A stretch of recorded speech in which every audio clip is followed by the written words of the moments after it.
Hello, good evening, good morning, good afternoon, everyone, depending on where you are. My name is Kevin Mainangege. I'm here as a help to Mokaya, who will be with us on and off. I work in an investment bank, Mwango Capital. I've been in the industry for roughly 11 years now, primarily dealing with equities, fixed income, and a bit of corporate finance. Thank you, everyone, for joining in. With us today is guest James Moria. He's been with us before, a Kenyan lawyer, an accountant, and now a chief executive that leads Centum Investment Company. We've seen the news this week about Sidian, and Moria is here to just take us through everything regarding that transaction, why they went into it in the first place, what was their intention, have they achieved the results they desired, and etc. So we're going to start off with the introduction with James introducing himself. And if anyone has a question, you can always comment on the pinned tweet. You can DM us, or you can raise your hand and ask to speak. But that will come later on in the show. So maybe right now I can let James Moria introduce himself and maybe just give us a brief background. James? Good evening, ladies and gentlemen. Thank you very much, Kevin, for that warm introduction. Thank you very much, Kevin, also for inviting me. I am James Moria. I'm the Chief Executive Officer of Centum Investment. I've been on these spaces before, and it's my pleasure to engage with you this evening. And thank you very much for many of you finding time to join into this conversation this evening. I'm looking forward to an engaging and stimulating discussion. I always find these discussions very helpful, even for me. Thank you very much. Kevin, over to you. Thanks a lot, James. For anyone maybe who might not know about Centum, Centum is an investment company with many years of experience, I think spanning from around 1967 to now, 2022. Of course, we've seen a couple of things with Centum, from the acquisition of Longhorn in 2007. We've seen Centum buying stake all the way from 96. We've seen them going to GM. We've seen them going to Nairobi Bottlers, Everready, Kisii Bottlers, Minet Insurance, you name it, UAP. And I think around 2005, they got into KREP, which is now Sidian.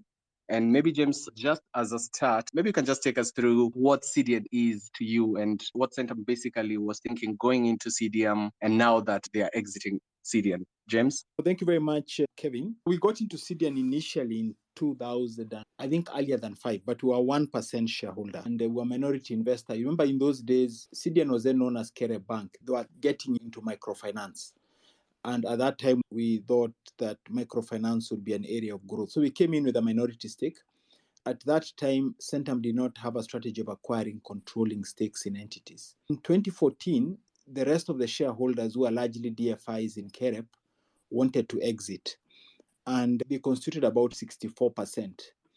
And we looked at it in 2014. At that time, we had become bigger in microfinance, just as we had anticipated. They'd gone through some ups and downs, but they were really on the up. They had a return on equity of about 30%. It was one of the highest in the market. Even if we were accessing expensive capital, they were able to price it in the model and lend it. And we thought that we could scale up that business. And so when we came in, we then did a couple of things. One was invested in the brand, rebranded from KEREP to Sidian, because at that time, KEREP was considered an NGO, like a non-for-profit. So the orientation towards commercial lending was really not there. And our view was that we could pivot into that space. We then invested in people, upskilling the management team. We then invested in systems and then obviously in expanding the branch network. Two major things happened with that original business model that we invested in. One was the collapse of Imperial Bank, followed by Chase Bank, which meant that the cost of funding increased significantly for Tier 3 banks. We were relatively small when we got into Sidian. It was about 10 billion shillings in terms of total assets. Today, for context, it's about 4 times that. So it was very difficult to access liquidity for the smaller banks. So lending became difficult. And then that was exacerbated by the interest rate cap, which meant we could not price risk on the microfinance loans at 13%. So the whole business model was blown out of the water. So we then now had to pivot, because what you funded to scale out of external and regulatory developments cannot happen. So we then pivoted now towards SME, being an SME business, supporting SMEs, largely led through the trade finance business. We brought in the current managing director, Chegedumbi, to lead that. That was 5 years ago. And then to scale up the business in that direction. Because of the interest rate cap and what happened with Chase, the business moved from being a profit-making to a loss-making business. Now, maybe I'll come back to this later. The challenge with private equity investment, as opposed to, say, having bought a share in a listed stock, is that it's a lot easier to exit in a listed stock. When you're in a private equity space, you have to do a lot of work to improve the asset to then be able to get an exit. So it's not straightforward. Now that the business model has changed, you exit. You then have to work on pivoting and turning it again back into profitability in a totally different business from what you had begun. So Sidian has largely focused in the last 5 years on being a market leader in trade finance, in SME lending, and in the most recent, I think, Business Awards. I think it scooped very many awards, which was part of the strategy. And through that process, turned it into profitability. Last year, we closed just short of 500 million shillings, around 4.8 billion shillings. In the process, the amount of capital we had put in initially was about 2.7 billion shillings when we acquired it. Oh, I think, 2.7.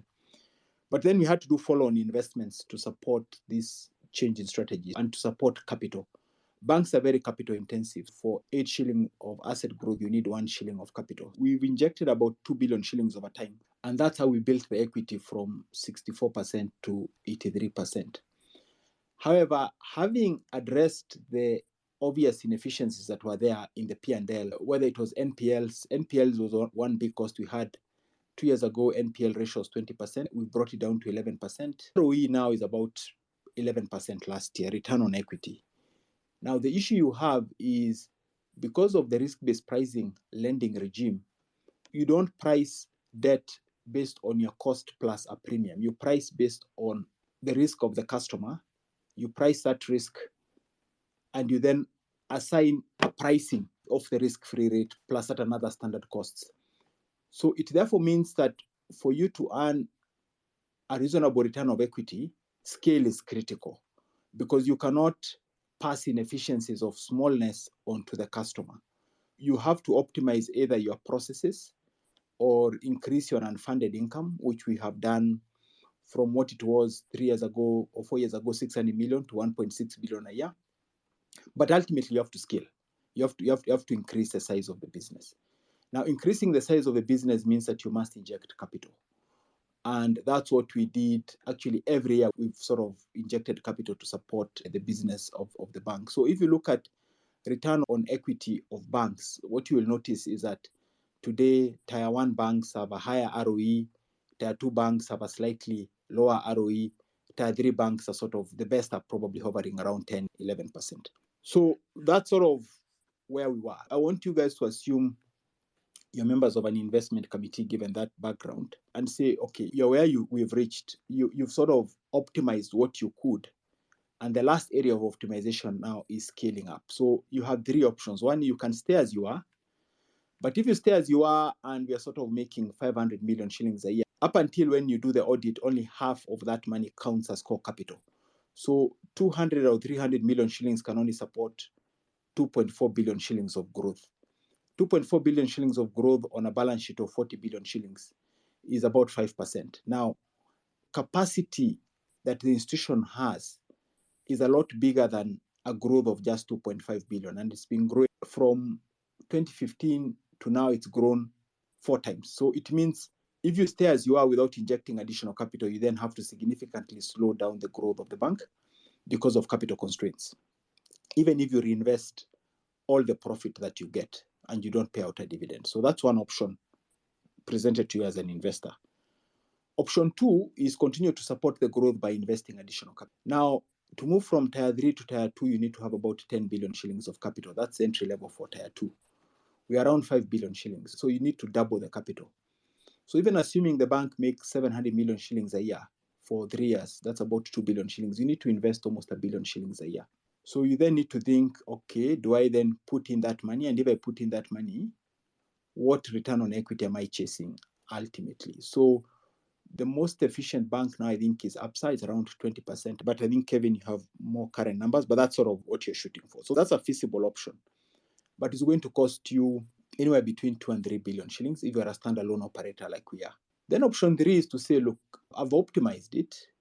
Can I exit? Then if you want to exit, then it becomes a pricing issue and say, am I going to get a price at the top end of the market? If you look at the listed banks, because of all those changes that have happened, multiples have come down. So when we got into banking in 2014, multiples for banks were 2 times. It was not uncommon to have banks trading at 2x, 2.5x, etc. Now the top bank is at 1.1x, and the bottom bank is at 0.2x. So that's a continuum by 1.1 times book and 0.2 times book. The point is that if you can get the upper end of the multiple, then you're probably indifferent, because even if you exit and you still want to be in banking, you can get into any other bank as a financial investor and not have to be on the hook for additional capital. So we ended up having an option to exit at 1.1 times book, which was at the top end of the market. If you look at price to earnings ratio, we got about 10 times. The top end of the market now is about 5-6 times. So it means even if you grow earnings, it may not necessarily translate into additional price.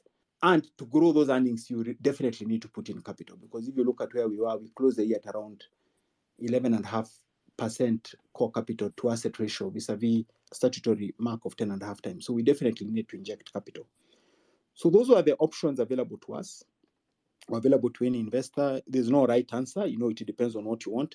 Stay as is, in our view, was a value destroying option, because then you start losing staff who joined the bank because in an ambition of growth, you disappoint. I'd painted the background so that then you can understand the case. So the point I was making is that we considered 3 options. One is to stay as is. The second is to invest additional capital to support the growth of the institution to be a tier 2 institution. The third was to exit.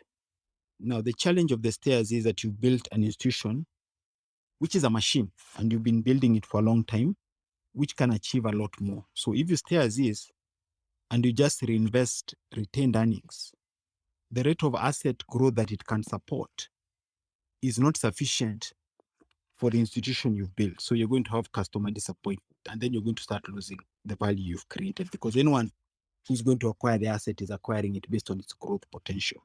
The second option is to invest additional capital, which is not a bad option. This you need to probably put in as a standalone, anywhere between 2 and 3 billion, because the entry point for a tier 2 is about 10 billion shillings in capital. So that means that you would reinvest all the retained earnings for at least 3 years and continue to invest. The issue with this option is that then you'd be reallocating capital from, say, marketable securities, which are giving you a current return of about 15%.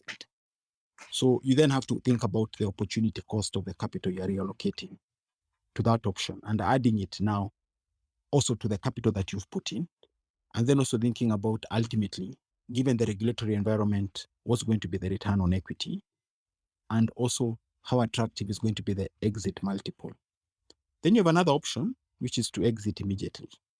This option, you're sort of thinking about it in terms of, how does my exit price compare with where the market is? Am I getting it at the top end? So those are the choices. It's clear what choice we made. So different parties would make different choices, but those are the considerations we went through in making the decision. Okay, James, thank you very much for that. So you told us about what informed the decision to exit Sidian. So maybe a couple of follow-up questions from that would be, maybe you can describe to us generally, how is the process? When will the sale be completed with all this? I think what I did not explain is, then once you make the decision to exit, you then must figure out to which buyer will this asset be attractive, because the more useful it is to a different buyer, the higher the value they are willing to pay. The highest value sale exit was to a strategic who is already in the market, who was probably invested in an asset with surplus capital, meaning they can plug this asset into their asset and deploy capital that is currently not being utilized. So they probably will not need 3 billion shillings to invest. They'll probably need a lot more money.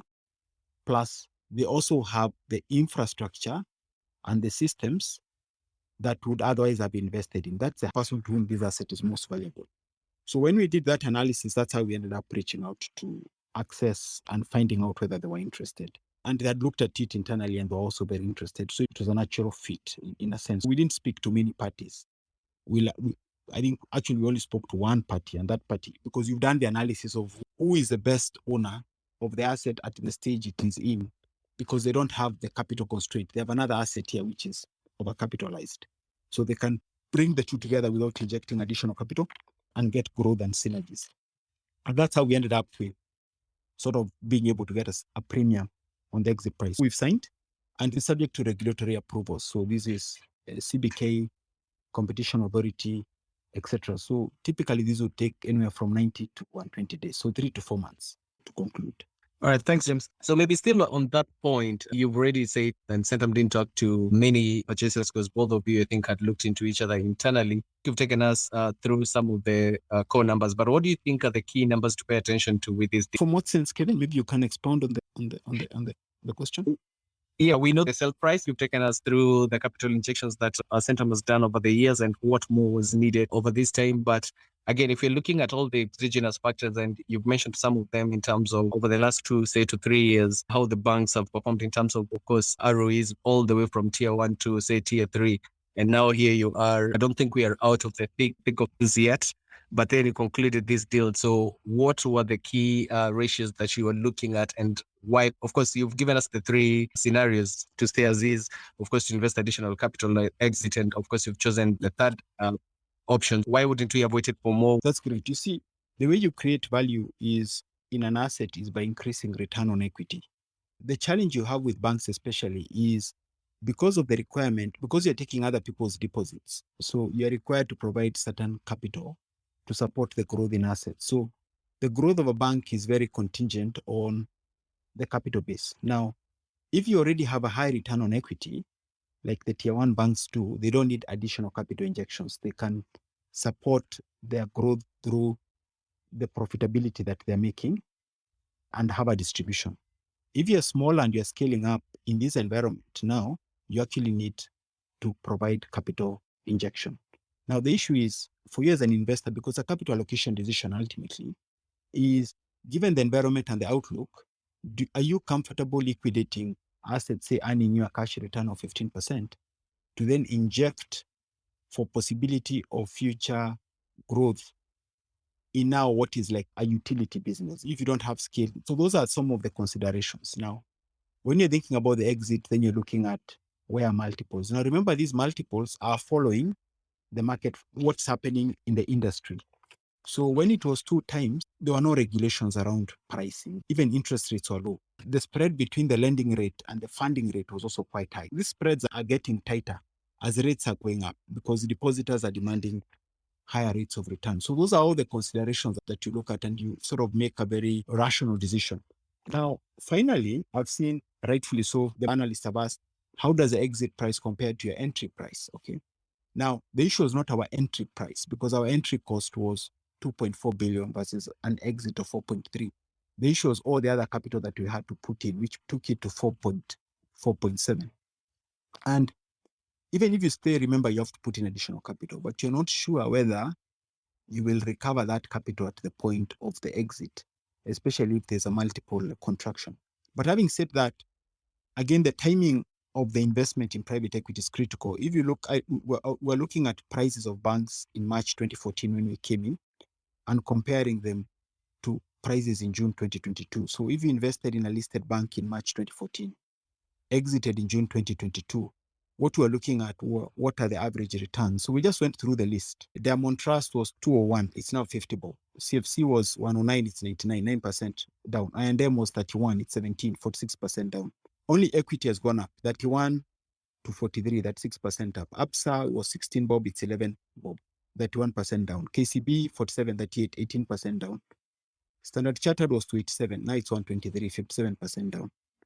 COP was 14, now it's 10, 25% down. Once you made a bet to get into banking in 2014, and you're in private equity and you came in at those multiples and you're holding a significant stake, chances are that it's very hard, given what has happened, to make 2-3x money, given all those factors. So you're sort of now on capital preservation mode. How do I optimize my exit so that then I can catch up through something else?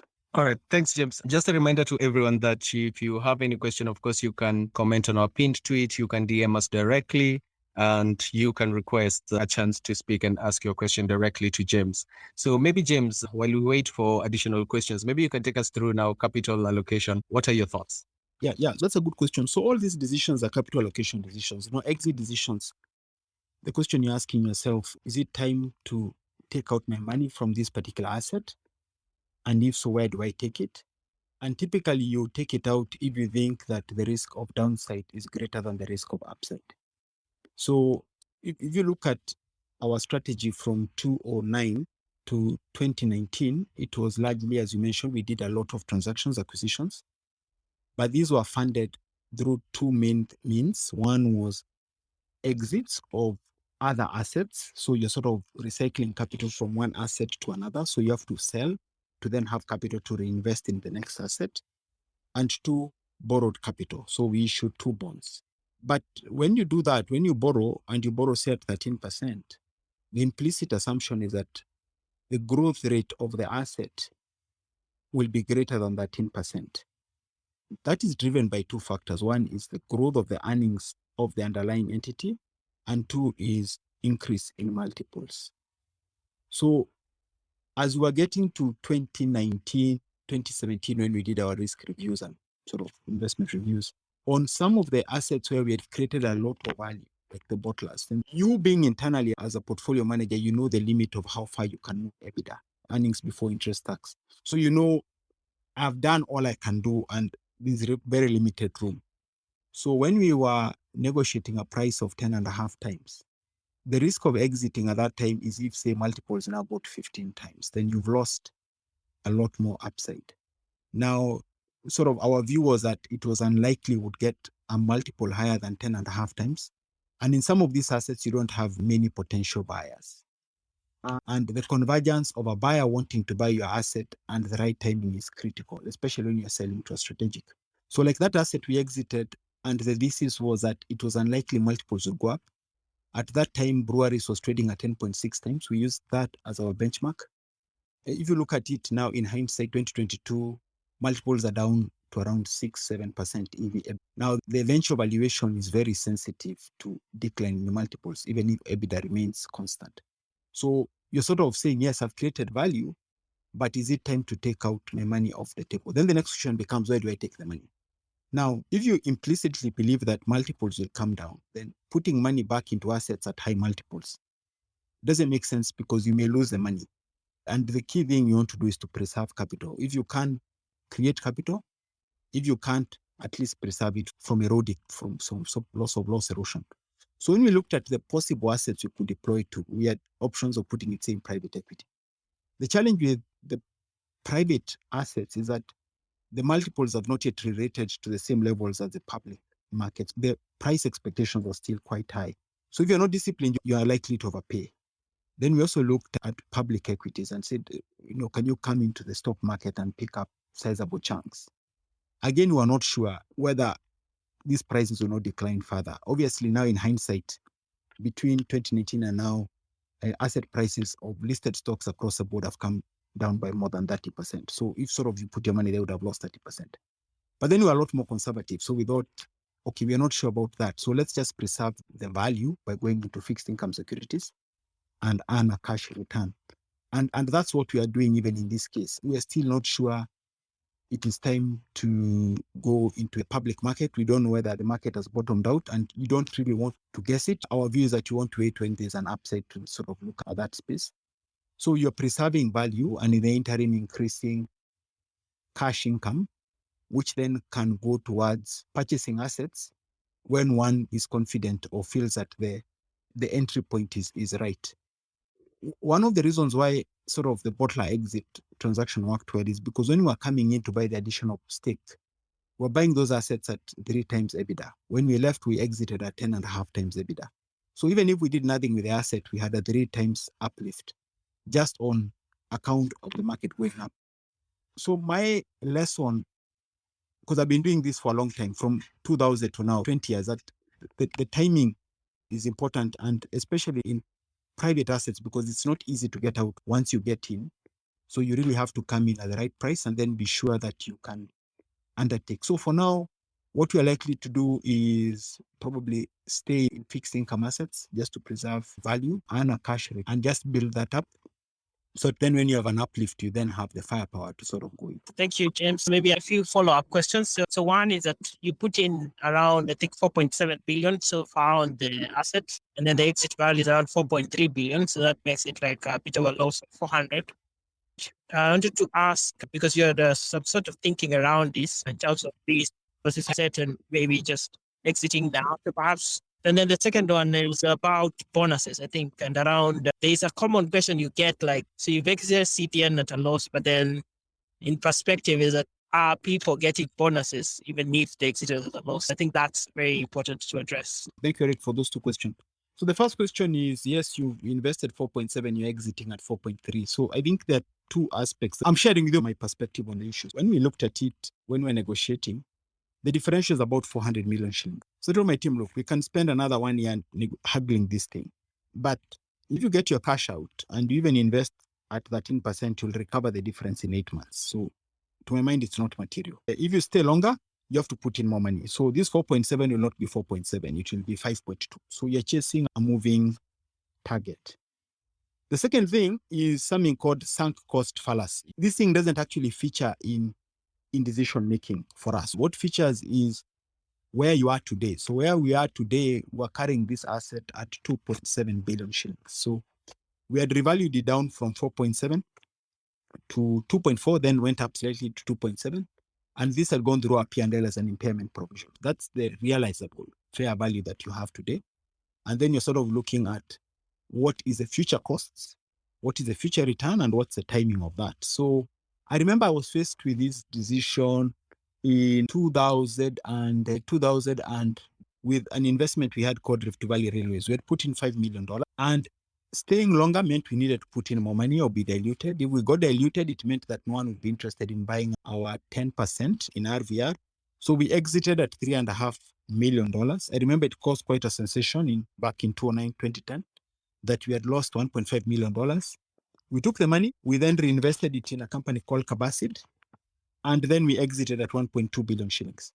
So we could have stayed, we could have put in more money, but I think everyone knows what happened. So in my mind, that is not really a relevant consideration generally. It's really where are you today and what can you do? What's the opportunity cost of that capital and what options are open to you?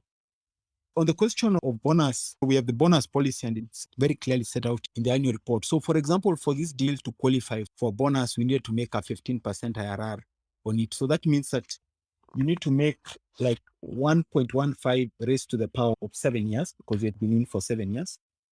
So these would have needed to have an exit at around 2.6x what we put in. So the exit would have needed to be at 12.5 billion shillings. So the policy is that generally, let me take this as an example. Assume it's only deal in the portfolio. So it would have meant that because it's on a cash to cash basis. So you look at what you put in and what you left. So the first 15% doesn't qualify for any bonus. So any value up to 12.5 billion doesn't qualify.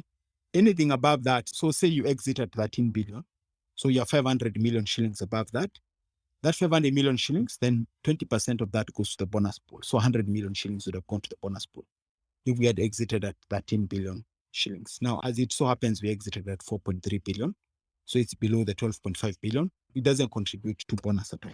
All right. Thanks, James. Another question. I'm seeing a question here from a guy called Patrick. And he says, from Almasi and now Sidian, we have only seen exits. Does the company still plan new acquisition or do they just want to refocus on real estate? No, that's a good question.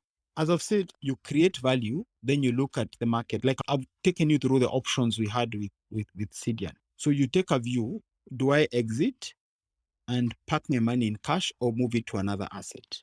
Now you'll move it to another asset if you believe you can create more value, and of the asset choices we have, because even fixed income and cash is an asset class, we've largely increased our allocation to fixed income. So it is not true we've not been investing. We've increased the fixed income portfolio. These exit proceeds have largely gone to fixed income. And what we've done is then restricted expenses, interest, and dividend to be within the cash income so that we do not dig into the capital. So when the market is right, we'll maybe look at other assets. But again, you want to have a reasonable degree of confidence that you can make 2-3x your money. Now, let's assume in 2019, we went into the stock market. Today, we would have lost 30% of that money. Let's assume we went even into new private equity assets. the multiples were where they were from 2019. It would then not have made sense to have exited an asset to then go to another asset and pay a lot of money. It's just that it takes time, but there's a process of cycling out of an asset that you've created value in and then getting into another asset. That intermediate period, you're then sort of sitting on fixed income.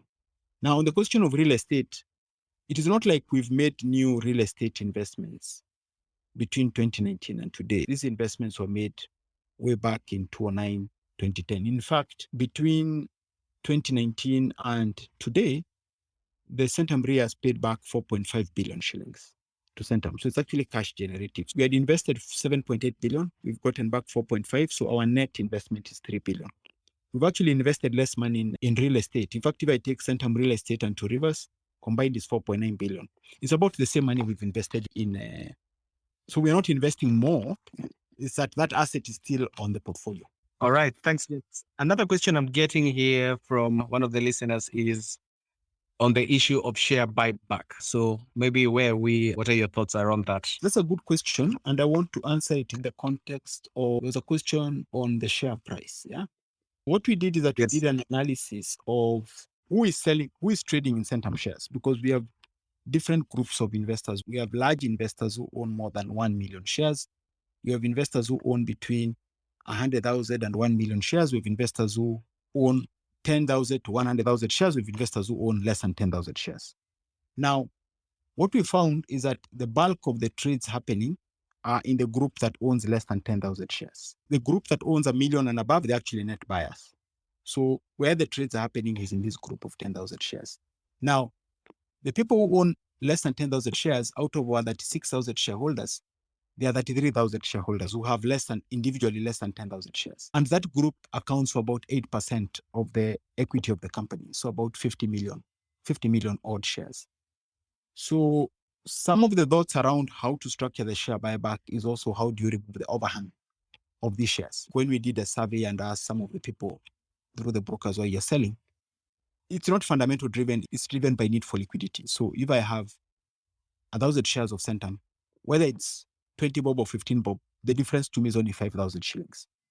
It's not an investor relation conversation you can have that would sort of change the motivation for a lot of them. It's because of the need for liquidity. And probably the idea is to target the buyback around that. So there's an ongoing conversation with the regulator around how then one can have a targeted buyback, so that it's not taken up by everybody, but how do you sort of address that issue so that then you give these particular shareholders some liquidity if they do wish to exit. So that's ongoing because the rules came out and the rules were fairly restrictive. But the good thing is that the regulator is open to a discussion, and that's something that is currently ongoing because our solution may be a bit different from what is currently provided for in the rule. I apologize, I'm in a noisy place, but the question I wanted to ask is the exit from Sidian is around 4.3 billion. Centum itself is valued around 6-7 billion. Has a thought ever crossed your mind, like maybe you can actually just sell one asset and buy Centum and just take it private to maximize value? No, that can't happen because of the shareholding structure. You see, the shares that are driving the price in the market are the small shares, the small blocks of less than 10,000. Those shares constitute only 8%. So even if you made a compulsory takeover offer, only that group is likely to participate. The shareholding is very concentrated at shareholders who hold more than 1 million shares. Those parties have been net buyers when you look at it for a long period of time. And they're not many, so I speak to them. So we have two markets. You have those parties, they would not be sellers at that price. So you can't really buy their shares. Those parties account for almost more than 1 million, account for like 60-70% of the company. So you have a market cap. Like if you look at this year alone, the price has come from 17 to 12. But if you look at the total number of shares that have traded are less than 4.5 million shares. So less than 50 million worth of shares that have traded. On the face of it, it looks obvious. When you peel the onion, it's not as straightforward as it would appear. So a quick follow-up is about, with the proceeds now, what are you planning to do with them? So you're 4.3 billion. What are you going to do about it? And when does this transaction close, by the way? Yeah, so as I said earlier, the transaction will close in 90 to 120 days, subject to regulatory approvals, which I'm sort of cautiously optimistic we should get.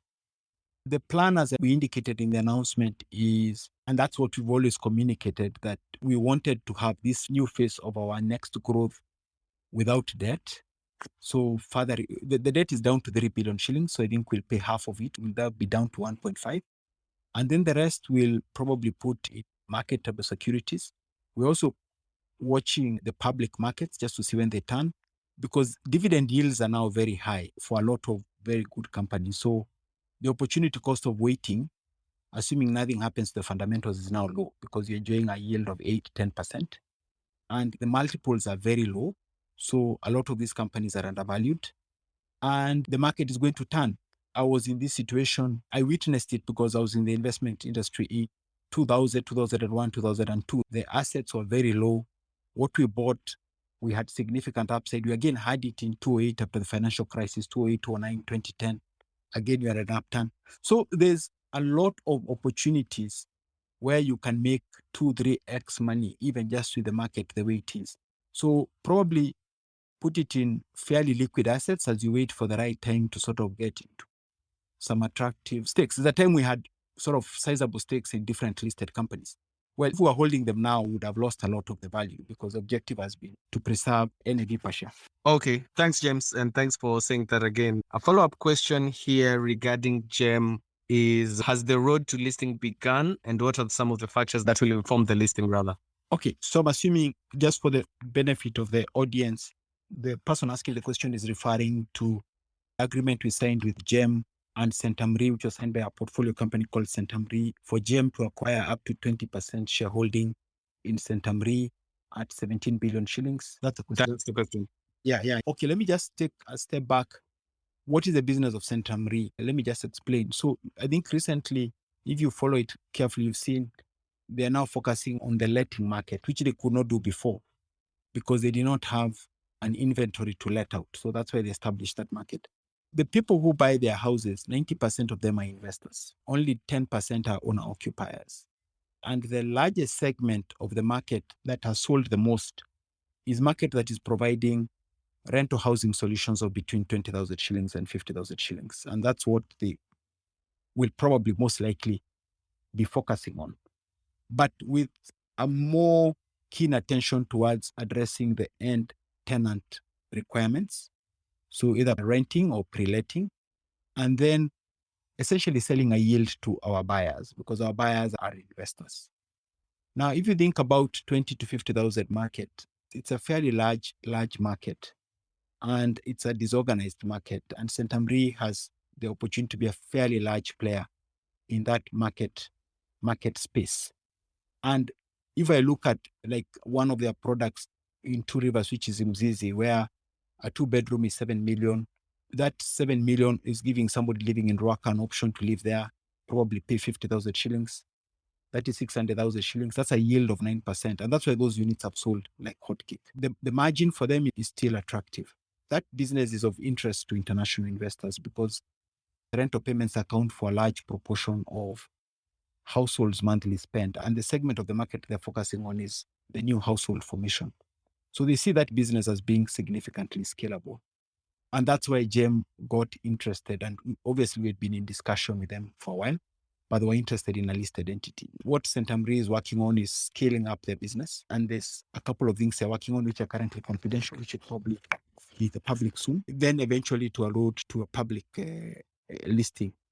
There's a transaction that was done in December in the UK, Miller Homes. You can look up a company called Miller Homes, which was bought by Bridgepoint and then sold to Apollo Capital. And that transaction was done at $1 billion, the valuation for Miller Homes.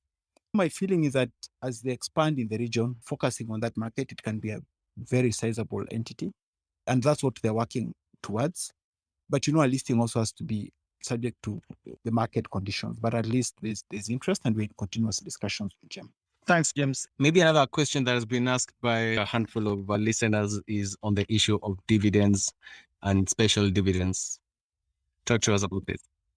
Yeah, that's a good question. When we did the review for Centum 4.0 back in 2019, one of the things that underpins any strategy review is what is your view of the macroeconomic environment. And our view in 2.0 and 3.0, our view of the macroeconomic environment is that it was going to be very bullish. And if you think the market is going to be bullish, you can take on a lot more risk. So some of the risks we took is let's borrow and let's deploy that capital, because you're essentially borrowing and deploying it to liquid assets. Coming into 4.0, our view was that, look, we're actually bearish. We thought, look, the environment will not be good. So we need to cut the risk and preserve capital. And that's why we took a decision where we feel that we've optimized the valuations, let's exit and let's reduce the debt, because if the debt is growing faster than the value of the assets, it can very quickly erode net asset value per share. But then let us also restrict our outflows, our expenditures to the cash income so that we don't eat into capital. So that's what informed the dividend policy of 30% of cash income, expenses of 30%, and then interest is all in there, and then you still have some retained earnings. That's a dividend policy we have because it balances the short-term needs of the shareholder, the cash, and the long-term imperatives of the company, because we must act in the best interest of the company. So what is the constraining factor right now for us is the cash income. And so to boost this dividend further, the reallocation of assets from entities that are not likely to generate a dividend in the short term or even in the medium term, then means you boost it. So for example, this exit from Sidian, if you allocate it at 13%, that's an extra 600 million shillings. It gives the company in the short term, as we wait to sort of an environment where you can then have significant capital gains, to be able to boost dividend income. I hope I've been clear in that response. So the answer is that we don't want to distribute dividend from capital. We want to distribute it from cash income that we have. And right now, our communicated dividend policy, which we think will stick to, is 30% of cash income. What now we can do to boost it is to boost the cash income through reallocation of assets, like the case study we've gone through today. Thank you very much, James. And maybe just a reminder to anyone who has a question, you can ask your question directly on our pinned tweet by commenting there. You can DM us directly or you can request a chance to speak. As they do that, James, I can see a question here on MSP. Okay, first, maybe to the other readers might be wondering, what is MSP? So MSP is a marketable securities portfolio. Up until going into 2019, we had very little in marketable securities. Why? Because our view is that the other asset classes could generate a lot more, a much higher return. That was our view. And that was all the way from 10 years, from 2009 to 2019. We actually got out of listed equities. We shifted a lot to private equity. But then going into 2018, our view was that, look, we don't think market conditions will be as what they were. So let's shift back and let's preserve capital. So even when you look at the MSP, this is largely fixed income. But this is cash that can be reallocated very quickly to other asset classes. The idea was sort of preserve capital and generate cash in the interim, so that you can then use it to pay dividends. Before this transaction, it was 7.8. So it will possibly increase by another 3 billion to 10.8. And depending on whether there are other shareholder loan repayments from some of the companies, that figure will continue to be boosted. Now, again, if we believe conditions are changing, then we'll make another strategic asset allocation decision to then shift from that to specific assets. Have I answered the question, Kemi? You have. Thank you very much, James. What I've tried to do to the audience is to sort of share with you the kind of information we go through in our investment decisions. Again, so that you can also make your own conclusions. You may agree with our conclusions, you may not agree, but at least I wanted to give you not so much the answer, but the thought process behind the considerations we're making. We appreciate that, James. Thank you very much. Anyone with a question, please, you can request to speak and we'll give you that chance. I've exhausted those on the pinned tweet. Anyone with a question, please feel free to raise your hand. As we wait on that, maybe, James, we could talk about the NAV. And the question here comes is, does James still believe the NAV, that's the share price gap, is a market mistake? And if so, is Centum still grossly undervalued? Okay, so let me address several aspects of the NAV. So the NAV, we've communicated many times, it's our conservative estimate of the value of the underlying asset. So if you look at our net asset value calculation, for example, Sidian Bank, in the NAV, even for the results we'll release next month, for the year ended March, we are carrying Sidian at 2.7 billion shillings. It's selling we've managed to sell it at 4.3 billion shillings. So the NAV is conservative. Obviously, there's a price gap. But as I've explained to you, initially, we thought that the trades were happening across the board. Now, when we bifurcated it, it is clear that there's a market of small shares taking place, which sort of sets the price for the whole entity. And when you speak to the larger shareholders, their value expectations are aligned to closer to NAV. So they would not sell at the current prices. It's sort of closer to NAV. It's not a straightforward sort of question. We are thinking of alternative solutions, including maybe reducing the float of those shares so that then you can have a more targeted investor relation with an audience that actually trades at a value more closely approximating where NAV is. All right. Thanks, James. As we approach towards the end of this space, maybe you can talk to us about, I know you've mentioned Sidian and you've touched a bit on Centum RE. Maybe you can talk to us about how the other businesses are doing and which other firms seems like. Okay. Yeah, brilliant. So I can just go through the list so Sidian is doing great. I think the team has done a great job. And it's interesting how market sentiment changes quickly. In 2018, 2019, we did a market survey of market perceptions around Centum. And 1 out of every 10 feedback got, like 4 of them were on criticisms on Sidian. Why are you in that bank? It's a useless bank. Why do you invest in it in the first place? Okay, so having turned it around, it's performing a lot better. Then you exit. Again, now you have 4 out of 10. Why are you selling? It's a great asset. So perception really follows performance. But you see, the lead precedes that. So you sort of have a sense of where you're taking it. So Sidian, I think, done a good job, and that's why it's of interest to investors. Isuzu is doing great. It's a dividend-paying company. And the market changes around promotion of locally manufactured vehicles, I think, will favor Isuzu in the long run. It's not asking for capital. It's contributing. Longhorn is a listed company. I think I don't want to speak about them. NAS, we took a significant markdown because of what happened with COVID and the impact on airline. So this was conservative. We wrote it down significantly. And this again went through the P&L. It's recovering nicely and it's now profitable. Ace Holdings is a school. This again, it's getting to break even. Akira has taken us a while. I think we've made progress, and there was news recently about what's happening there with possible JV with another entity. Greenblade Growers is our agriculture business. Actually, this business can be big. I remember 24 months ago when we had a business review meeting for Sidian. At that time, we were losing about 20 million shillings a month in Sidian. We were working, how do we turn that around?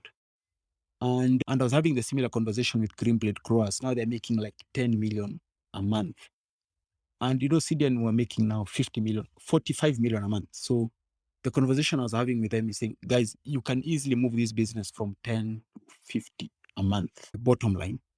And they do export hubs. So the margins are very high. So you don't need to grow sales incredibly. So for me, it's an exciting business. I think that's a good franchise. It's carried at a very low valuation on our books. We are carrying it at cost, less previous year's losses.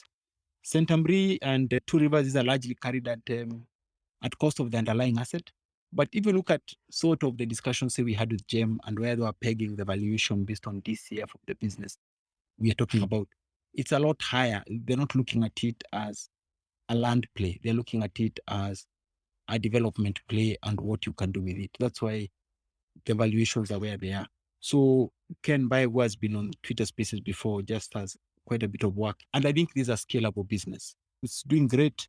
Marketable securities, the great thing, we've not lost capital since we got into this space. And we are now averaging about a 15% yield. So it's doing great. That's where we are on the assets. So it's not a complicated portfolio. Thank you very much, James, for that information. So maybe, James, you could tell us your view of the macro situation in the midterm, say 24 to 36 months. I think as an investor, okay, so you have what's happening globally. Kenya is now really connected with global development. So what you're seeing happening with currency, etc., is largely a function of what's happening globally with the increase in interest rates by central banks. So that has made it a lot more attractive to hold dollars and to hold fixed income securities. The discount rates for assets have also gone up. So that has also contributed to a fall in share prices. So as these share prices fall, fund managers are switching to fixed income. And if you are a foreign investor in Kenya, maybe you are investing in an open-ended money market fund or an equity fund, you're getting capital calls. As you get those capital calls, you need to make sales. Those sales you're not making based on a fundamental analysis. You need to return money back to your investors because you want to reallocate to fixed income because the interest rates are going up.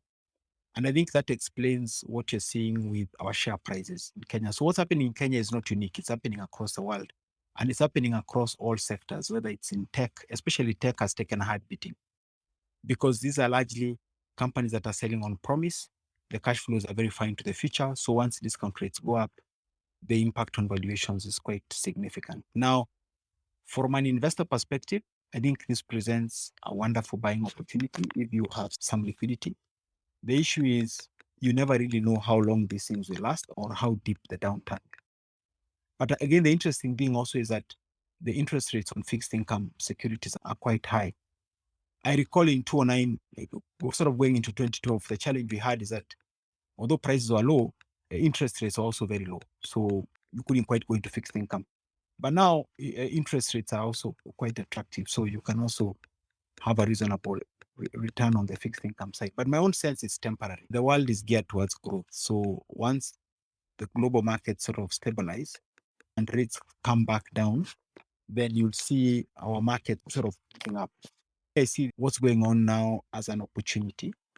It's really nothing to, it happens. I've seen it in 2000, 1999, 2000, 2001, 2002. It happened again in 2009, 2008, 2009, 2010, 2011, 2012. Felt like the world was coming to an end.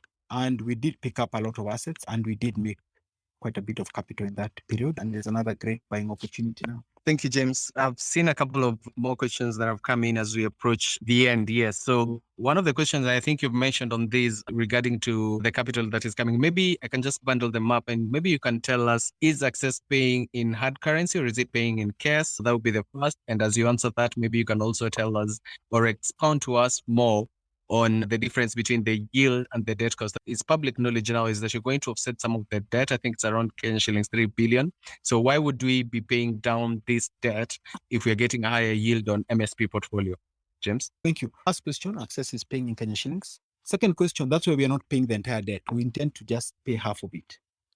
Our strategic objectives, our intention is to eventually retire the whole of it. So we'll pay down half, or just about 1.5 billion, and then just leave the other half. So sort of you're saving 13%. So that's what I was saying, even on a 13% return, that is 600 million shillings a year. Then we'll reallocate the rest. The balance will pay down the road. Thank you, James. Another question here is in one of the portfolio companies, and I know you've taken us through some of these companies briefly, is maybe you can just talk very briefly on how NABO is doing in terms of growth versus other MMFs. Oh, NABO, yeah. NABO, I know the reason I've not put it as a portfolio company is because for us, we see more of a service company. It's the one that sort of manages our marketable securities portfolio. They have other clients as well. And they're doing very well on the retail front. They have partnered with a number of clients and they have a number of fast growing retail investment products. So it's doing well. It's profitable. We have an arm's length relationship with them. So we pay them a fee and they provide a service to us and we're happy with the service. It's important for us, not just as an investment, but really as a very useful strategic service provider to Centum. So we have that close relationship with NABO. Thank you very much, James. And someone here is asking about the TRDL capital restructuring. Maybe you can talk to us about that briefly. That is actually coming along very well. It's coming along well. It's not completed. So we first dealt with TRLC last year. In a couple of weeks, we'll see, but it's coming along very well. Thank you very much, James. You can see one more question here. Maybe you can ask this before that. So is the Centum board or management, will they engage with the major shareholders to buy out their overhang? I think this is in response to Sidian. Yeah, we are doing different things. What that insight was that we need to bifurcate our investment relation strategy. So we speak to some of the larger shareholders, but even the local individual shareholders and share with them the opportunity. And those actually have picked up a lot of what has been sold by retail shareholders. That's an interim step. The challenge with the current large shareholders that we are all on the board. So the problem with that is that there's this issue of insider trading and the open window. That has been fairly restrictive. So we sort of have to speak to the other group that is not on the board of the company. The thing you don't want is to buy these shares at 10 bob, then they go to 50 bob, then you're accused of having acted on material and public information. So that has been a constraining factor for some of the shareholders who are sitting on the board. Thank you, James. There's one subsidiary that has been fairly quiet, and that is Barium Capital. So other than helping Branch in 2019 in the capital raise, how are we doing with Barium Capital? Yeah, so what happened with Barium Capital? Barium Capital is actually a spin-off of Mwango Capital. So Barium was offering advisory services, but eventually the business model was not viable, so it ceased to operate. So it spun off. The idea was that there was a perceived conflict of interest between NAB offering advisory services with Barium. So they spun off Barium, and Barium focused. But in 2020, 2021, during COVID, there was really not much advisory business available, so it ceased to operate. All right, thank you very much, James. And quick one here. What keeps you up at night? Many things keep me up at night. The things that float to the top from all these companies are problems. So one of the things I was telling my team, my senior leadership, is that the key skill here you need is not just how to deal with problems, but how to remain calm when dealing with them and also seeing these as opportunities. Initially, a lot of things used to keep me awake. Now less. I'm used to it. I know when I wake up in the morning and we sit with the team, we'll resolve a lot of the issues. But you invest, like the story I told you of Sidian, the market totally changes and you have to pivot completely. And you're trying to preserve your capital, recover it. So there's a book called The Hard Things About Hard Things. So these things are not black and white, but you have to learn how to cope with it. You also have a gallery of the public and who have an opinion on everything you're doing. You sort of have to shut that out. I really appreciate your criticism, your praise, but I'm not to shut it out so that I can just remain focused on what I'm doing. And that's why I like setting up for these Twitter spaces, because then I can have a once in a while structured discussion around the issue. That's how I cope with it. Thank you very much, James. And indeed, we do appreciate you. I think this is the third time we're having you. You're very much accessible. We appreciate that. This being an election year, maybe you could talk to us about the property sales or unit sale of Two Rivers and maybe as an extension, Riverbank, Cascadia, Mzizi and Lot. No, they've done well because of the market segment you're focusing on. You see, if you're thinking about you owning a house in Two Rivers at as low as 4 million shillings, then it's attractive. It's the price of a car.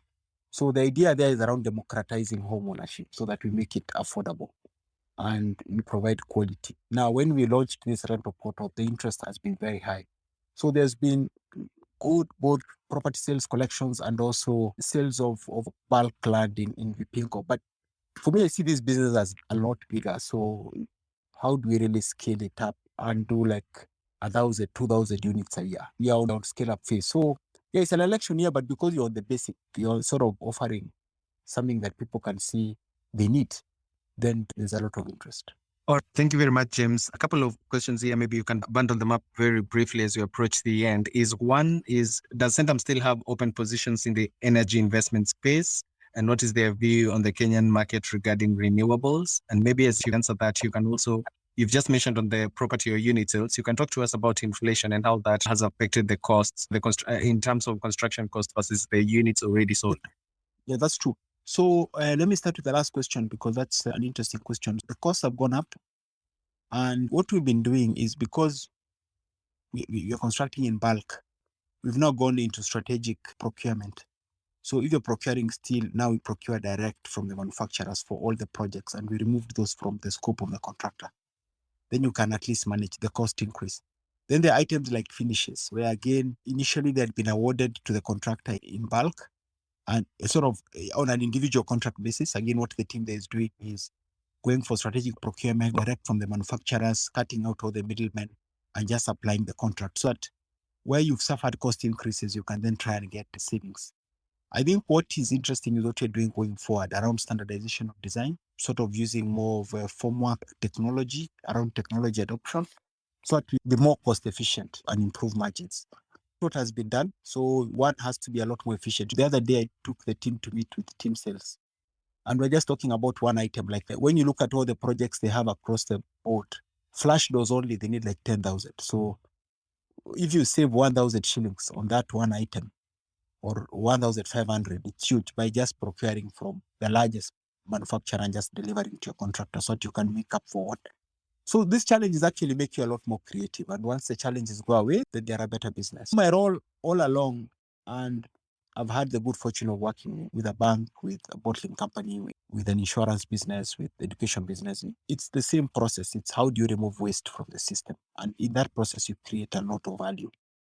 It's when now there's nothing left to remove. Like when we had EBITDA margin of 24%, we had the highest EBITDA margins in the world. So amongst the bottling companies, that's where now we say, okay, I can do no more and I can scale no more. Then it's time to leave. So I find this exciting, supporting that team there. On energy and renewables, it's very, very exciting. Because of the constraints with the major utility, what has happened with a lot of renewables, they're now working with customers direct, like on microgrids, rather than going into the main grid. So we've seen that with solar, especially on solar. I think geothermal, the issue is just a period of time it takes to develop, but I think geothermal would be a good solution as the HFOs come off.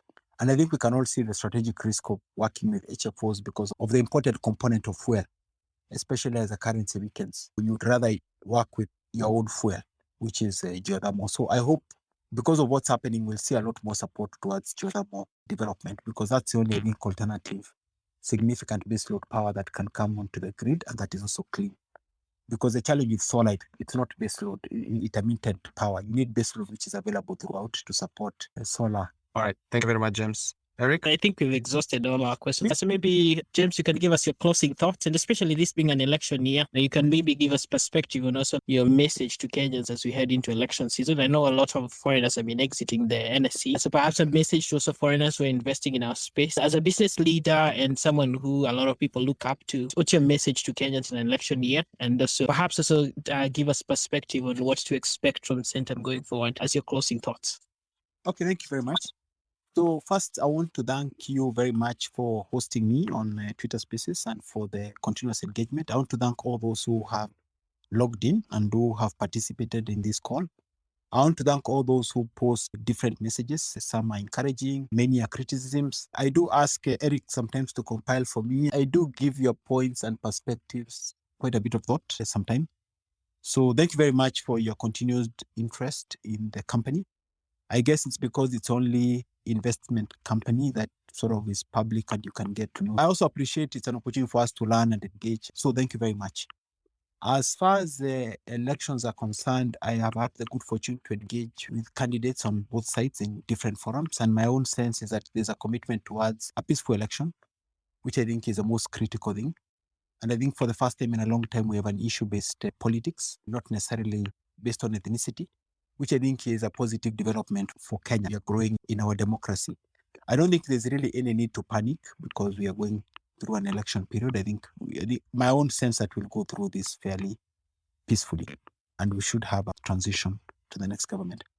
I think from Centum, as I've explained before, our commitment has been to create value, which I think we've done.